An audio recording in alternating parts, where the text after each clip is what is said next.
Misophonia. I have a condition called misophonia. It sounds fancy, but it's really just about losing your mind over noises no one else notices.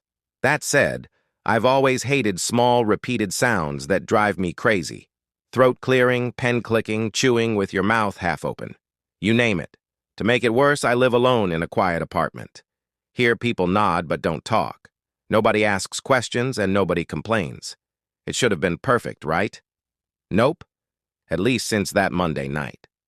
It began as a soft, whimpering noise, almost like a kitten stuck somewhere it shouldn't be. At first, I was okay with it, but every few minutes it came back. Then, beep, a short, tired electronic chirp, over and over. I lay there staring at the ceiling, clenching my jaw so hard it hurt. I told myself it was someone's phone alarm bleeding through the walls. The second night, it came back. Whimper, beep, whimper, repeat. I tried earplugs. They didn't help. The sound still slipped right through them, like it knew its way into my brain.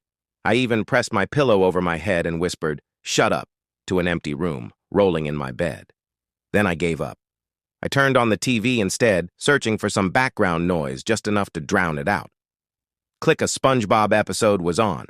Who even watches cartoons at 2 a.m.? Click. A road accident happened. Poor guy, I muttered, not really listening. Click. This draws enough to secure a playoff spot. Football reruns. Perfect. So I left it there. I slept with the TV on since then. At least it was better than hearing the whimper, beep, whimper sounds. 2 mornings later, I woke up to loud knocking on my door.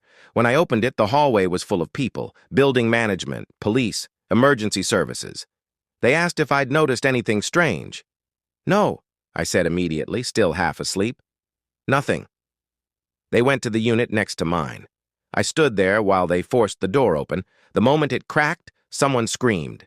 I didn't go closer. I just knew something was wrong. As the rest of the team worked their way inside, one of the officers explained just enough. A single mother had suffered a heart attack sometime during the last few nights. It was her co-worker who finally called emergency services.